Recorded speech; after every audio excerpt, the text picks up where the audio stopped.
도시 자본주의의 아이콘으로 시공을 초월해 인간처럼 서 있는 건축물들. 건축물의 물질 속에 담긴 초월적인 정신성을 일관된 주제로 표현하고 있는 최준경 작가. 회화에서 조각으로 사진과 설치, 판화에 이르기까지 도시를 바라보는 이중적인 시각을 다양한 소재를 사용해 표현하고 있는 최준경 작가와 그의 작품들을 아름다운 TV 갤러리에서 만나봅니다.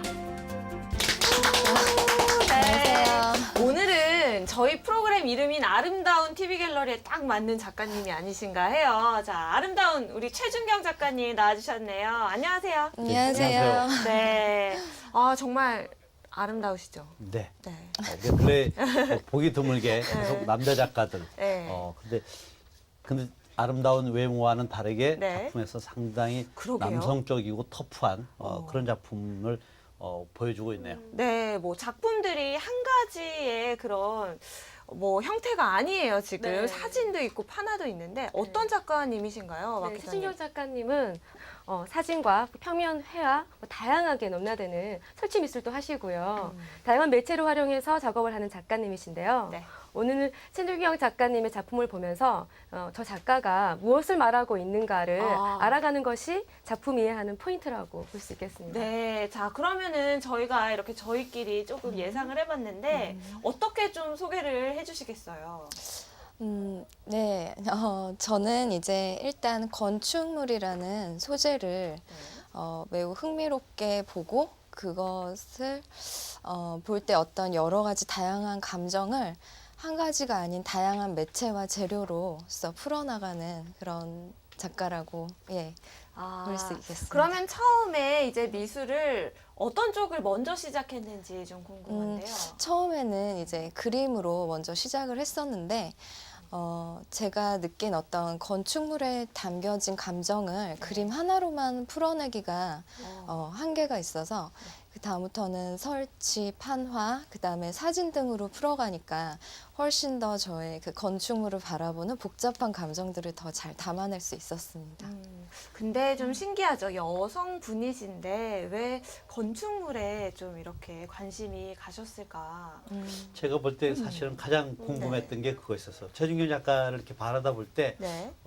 보통 여류 작가들 하면은 좀 부드럽고 그다음에 뭐 장식적이고 아름답고 그렇죠. 뭐 좀 감성적인 이런 작품들인데 뭐 이렇게 건물을 그 포장을 한다든가 뭐 시멘트하고 뜨개질 같은 것을 뭐 믹서시킨다든가 하는 것에서 아주 상당히 남성적인 그런 면들을 보여줘 가지고서 궁금했었어요. 네, 그렇죠. 지금 자. 저기 뜨개를 활용한 네. 시멘트랑 이렇게 이렇게 섞인 작품을 여기. 보여지고 있는데요. 그래서 제가 주말 내내 준비를 했습니다. 네. 최준경 작가 작품에 참여하고 싶어서요. 준비를 직접 했는데 뜨신 건 아니죠? 잘 나왔어요. 아, 그래요? 자, 그러면 네. 오늘 스튜디오에서 혹시 이 시멘트를 이용한 작업을 좀 보여주실 건가요? 네, 제가 네. 털실처럼 이렇게 뜨개질처럼 부드러운 재료와 그 안에 갇힌 모습으로 표현하기 위해서 시멘트를 위에 붓는 작업을 하고 있거든요. 그걸 이 스튜디오에서 한번 해보겠습니다. 네, 최준경 작가님 제 것도 활용해 네, 주셔서. 감사합니다. 네. 그러면 저희가 이제 스튜디오에서 이것도. 건설 현장처럼 좀 이렇게 시멘트를 예. 붓고 굽는 과정을 보는 건가요? 그렇죠. 네.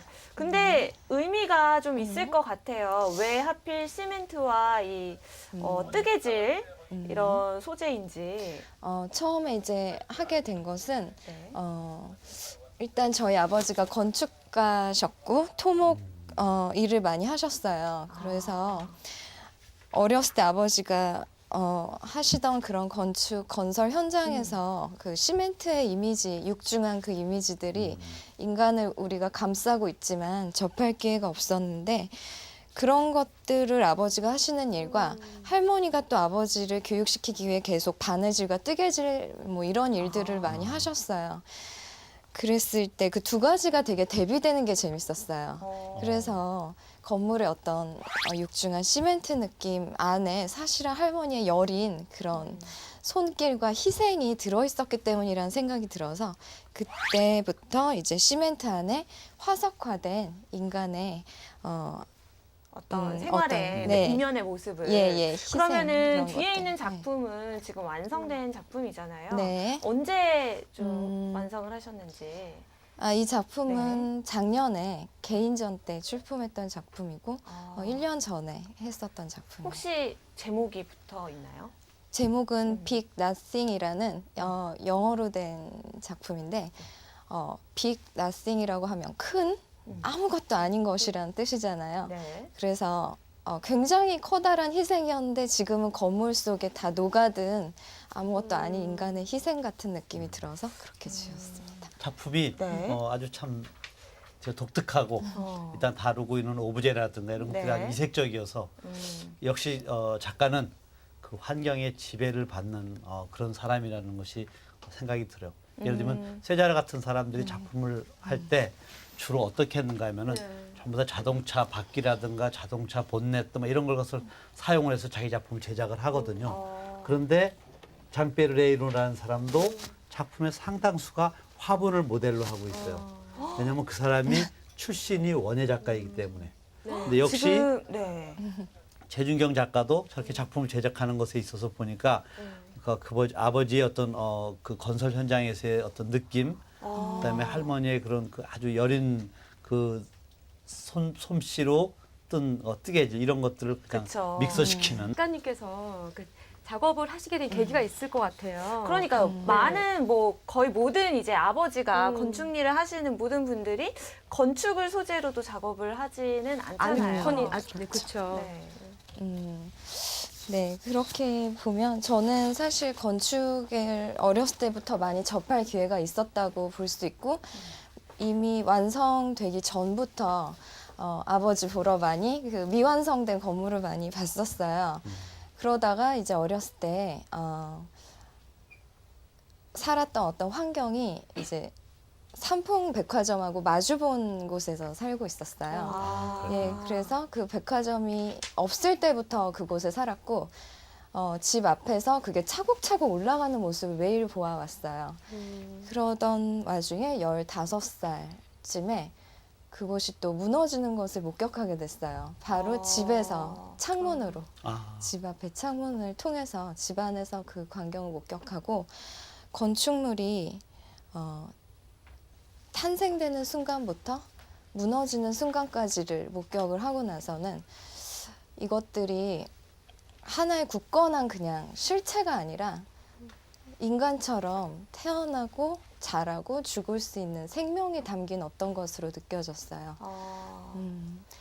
그래서 그때부터 도시에 가진 감정이 다른 사람들하고 굉장히 달랐고 그런 것들을 조금 더 다른 언어로 풀어낼 수 있는 계기가 됐던 것 같아요. 근데 뭐 당시에- 여성분으로서는 사실 그런 광경을 목격을 했다면 공포스럽거나 좀 슬프거나 상처가 됐을 것 같은데 네, 그렇진 않으셨나요? 네, 저는 사실 그 당시에 그 건물이 왜 무너졌는지 그런 부실공사 이야기도 많이 들었고 또한 무너지고 나서 추모공원이 세워지거나 조금 더 희생자들이나 그런 것들에 대해 포커스가 맞춰질 줄 알았는데 그 사람들의 보상 문제 때문에 그 땅을 비싸게 팔아야 되고 그렇기 때문에 거기에 높은 고층 빌딩을 지을 수 있는 허가를 내주고 이런 부조리한 것들을 목격하면서 이건 공포의 대상이 아니라 이런 부조리를 세상에 알려야 되는 어떠한 하나의 일이라고 생각을 하게 됐어요. 네. 그래서 공포라기보다는 저에게는 어떤 사명감을 주는 네. 그런 일을 그 느껴졌어요. 작가의 작업치고는 네. 아주 이렇게 의미심장한 사실은 뭐 일반 사람들이 그 삼풍 아파트가 무너졌을 때 많은 사람들이 그 충격적인 현장을 또 보았고 그 이후에 모든 이런 과정들이 네. 작가에게는 정말 예술가의 하나의 사명이라든가 이런 것처럼 다가온 것 같아요. 보니까. 그렇죠. 당시에 작가님의 나이가 어떻게 되셨어요? 15살 때였어요. 네. 좀 감수성이 예민했을 시기인데 네. 그래서 전공을 네, 미술로 선택하게 됐나요? 네, 맞아. 사실 그전엔 미술을 잘 한다라는 얘기는 들었지만 특별히 미술가가 되고 싶은 생각은 없었어요. 근데 어떤 그런 일을 겪으면서 그 삼풍백화점 붕괴 사건 그 이후 2달 뒤에 네. 미술을 전공하기로 마음을 먹고 그 길을 가게 되었습니다. 그랬구나. 이제 그 초창기 작품이 바로 이런 작품인가요? 회화 예. 작품. 회화 제가 특히 백화점이란 공간이 굉장히 상업 공간이고 특히 그 당시에 삼풍백화점 굉장히 럭셔리한 물건들을 그렇죠. 많이 파는 그런 곳 유행을 주도하는 곳이었는데 그렇죠. 그런 곳이 어떻게 보면 그런 붕괴 참사 현장으로 순식간에 변하는 모습을 보고 도시의 어떤 상업적인 공간을 볼 때 더 도시 이면에 가려진 공포라든지 부조리함을 더 느낄 수 있었던 것 같아요. 네. 네. 그 그래서, 작품은 그 오일 페인팅이긴 한데 네. 독특하게 실크에다가 작업을 하셨어요. 예, 맞아요. 네, 그런 또 의미가 또 있을 것 같아요. 네, 제가 사실 평면을 그냥 답답한 어떤 곳으로 어떤 평면 안에 갇혀 있는 걸 별로 안 좋아하고 자꾸 나가려는 어떤 속성이 있었는데 그것은 아마 제 성향이었던 것 같아요. 그래서 저는 회화 자체 실크 위에 그리는 것도 그냥 답답한 하나 평면에 표현하겠다가 아니라 평면도 하나의 입체, 공간에 떠 있는 물감을 고정하기 위한 어떤 하나의 평면의 한 부분이라고 그러니까 입체한 부분으로서의 평면이라고 생각을 했기 그러니까 때문에 뒤에가 좀 더 있는 네, 공간이 네. 숨어져 있는. 예, 그래서 저 공간을 바라볼 때 그림 속의 공간을 바라봐도 제가 그 이면, 그 뒷면을 보여줌으로써 아. 건물 안을 들여다보는 느낌을 회화를 들여다볼 때도 똑같이 느낄 수 있도록 그런 장치들을 마련한 것 같아요. 네. 그래서 이제 이게 뭐 실크 스크린에 사용하는 그 천인데 앞면과 뒷면이 이렇게 좀 통해져 있죠. 사실 네. 물감을 이렇게 그렇죠. 위에서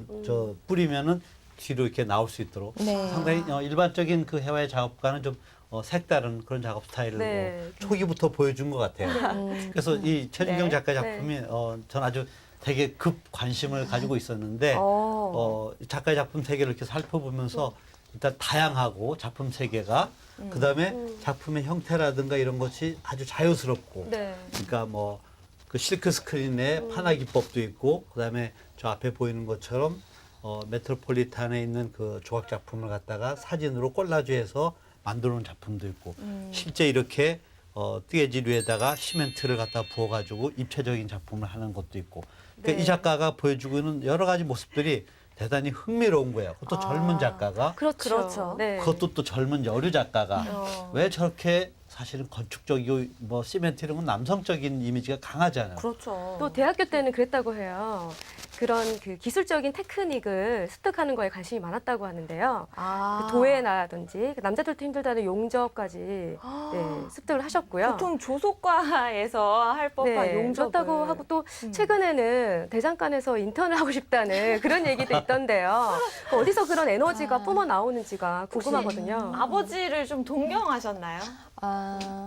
네. 어렸을 때 동경했다는 느낌은 안 들었었는데 오히려 어렸을 때는 아버지는 저렇게 힘든 게 재밌으실까? 저렇게 거칠고 난 저 보기 싫은데 공사 중인 거 완성된 예쁜 것만 보고 싶은데 그렇게 생각했었어요. 근데 어느 순간 제가 아버지처럼 똑같이 공사 중인 건물을 이렇게 관찰하고 즐기고 있더라고요. 네. 어떻게 지어지고 있나? 그리고 대장간 인턴 아주 관심 많은데요. 네. 제가 기술에 이렇게 관심을 가졌던 거는 사실은 제가 스스로 느끼기에 제가 조금씩 예술적으로 깊어지거나 발전되고 있다고 느끼는 지점들은 늘 제가 어떤 것들을 배워서 기술적으로 성숙해 갈 때예요. 제가 굉장히 좋아하는 말이 비비안 웨스트우드가 했던 말인데 창작은 기술에서 나온다라는 말이에요. 네. 기술이 있지 않으면 제 마음속에 있는 이상을 표현할 수 있는 방법이 없기 때문에 현실적으로 그렇기 때문에 언제나 늘 손의 예민함, 눈의 예민함 유지하기 위해 기술을 연마하려고 하고 있습니다. 저는요, 교수님, 원래 작품을 하기 위해서는 기술보다는 좀 창의성이 필요하다고 생각을 했거든요. 그런데 기술이 굉장히 중요하다고 그런데 말씀하시는데 이제 그만큼 네. 기술이라는 테크닉이라는 것도 창의력인 생각이라든가 이런 건 못지않게 아주 중요하다는 것이지 뭐 창작과 어떤 그 테크닉, 기술이 어떤 것이 뭐 낫다 이런 것은 아닌 것 같아요. 내가 볼 때는 그렇죠. 최진경 작가 작품을 보면은 저쪽 보여지고 있는 그 메트로폴리탄 미술관에 있는 그 조각 작품에 대한 그 그 포토샵 처리한 이 디아스의 작품 같은 경우는 포토샵인가요?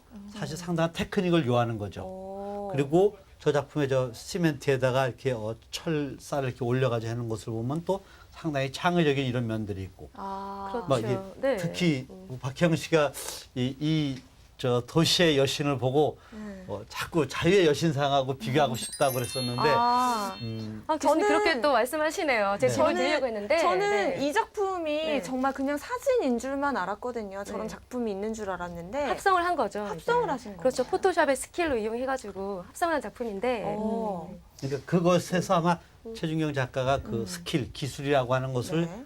중요하게 얘기하는 포인트가 아마 거기에 있는 것 같아요. 그렇죠. 아. 창작의 곧 예술체다. 그럼 포토샵도 결정체다. 직접 배우신 건가요? 예, 그렇죠. 사실 저는 사진보다 포토샵을 더 먼저 배웠다고 볼 수 있어요. 그러니까 오. 전통적인 사진 작가라고 볼 수 없는데 그게 어떻게 보면 현대 작가들의 또 어떤 특징이기도 해요. 그러니까 어떤 기초적으로 밟아나가는 것이 아닌 자기가 좀 더 관심 있는 것부터 했다가 그걸 위해서 또 다른 기초적인 걸 배우기 시작했는데 포토샵을 배우고 나서 굉장히 디지털 사진에 감춰진 어떤 가능성이 무한하다는 생각이 들었어요. 그래서 이제 제가 어느 순간부터 도시의 어떤 한정적인 것보다 그걸 약간 더 넘어선 정신성을 더 얘기하기 시작했는데 그것이 바로 유한함과 무한함 이 두 가지의 대립이었어요. 전 그게 가장 재밌게 느껴졌고 우리가 예술이나 또는 건축물을 짓는 게 이것이 영원하다는 생각을 하고 사실은 만들잖아요. 하지만 그 이면에 우리 인간의 삶처럼 영원할 수 없는 것들이 같이 혼재돼 있다는 느낌에 이렇게 같이 조각상과 실제 인물을 합성해 보았습니다. 네, 그럼- 저는 궁금해요. 저기 인물이 어떤 분일까? 네. 아, 예, 그건 노 코멘트 하겠습니다. 혹시 작가님이신가요? 아니, 뭐, 당황하셨어요. 아, 네. 알겠습니다. 그럼 혹시 설치 작품도 좀 하시는지 궁금한데요.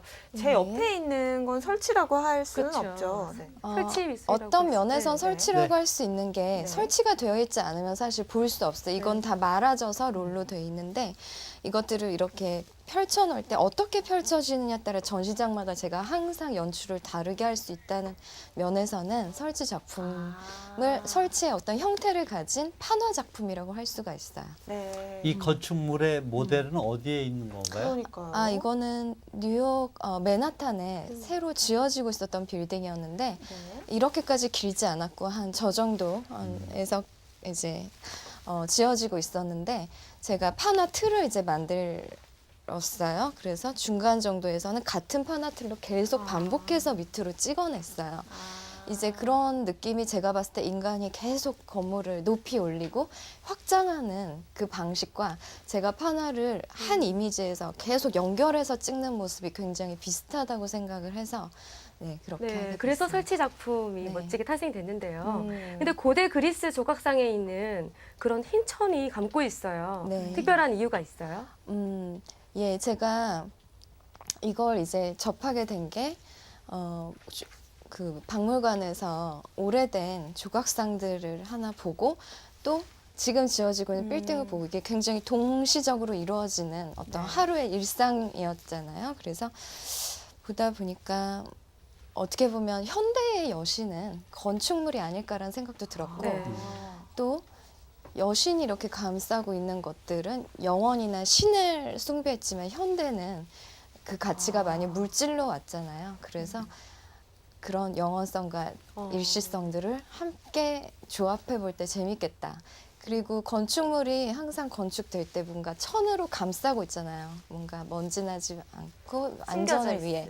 네. 예, 그런 것들이 제가 봤을 때 여신의 탄생처럼 느껴졌어요. 네, 그러면은 제 뒤에 있는 작품들도 같은 이제 의미로 좀 탄생이 된 건가요?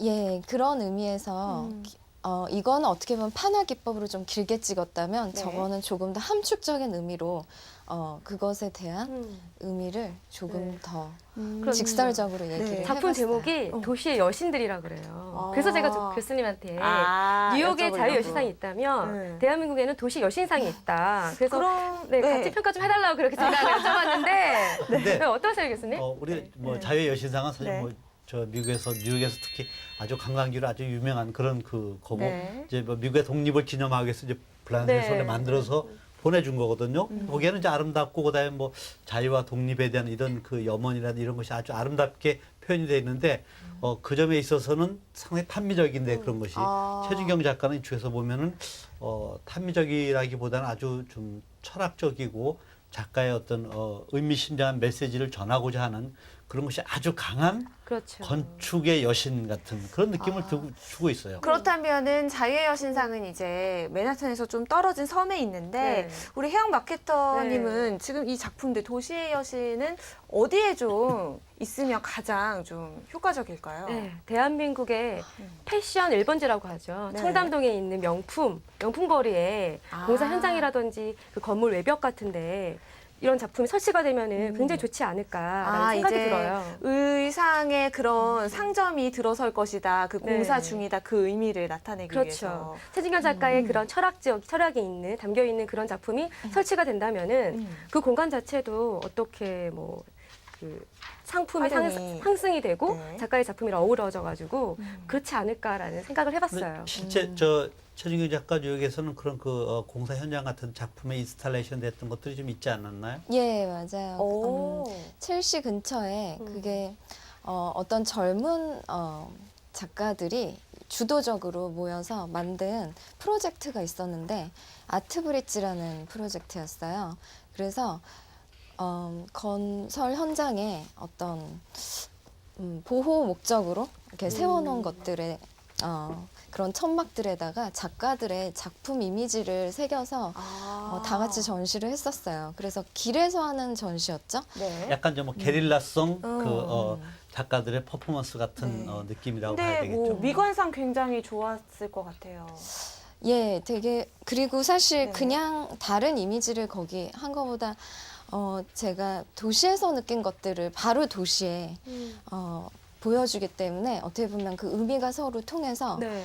정말 제 작품에 굉장히 좋은 기회이자 보여주는 좋은 컨셉이었던 것 같아요. 사실 이제 그 아무래도 작가는 많은 사람들이 좀 이렇게 컬렉션하고 이렇게 할 때 좀 좋아할 텐데 저렇게 그 시멘트와 뜨개질 뭐 이런 털실 이런 걸 갖다 놨을 때 이런 것들이 또 일반 사람들은 그렇게 쉽게 다가오지 않을 텐데 어려움이라든가 뭐 좀 그런 건 없나요? 어떠세요?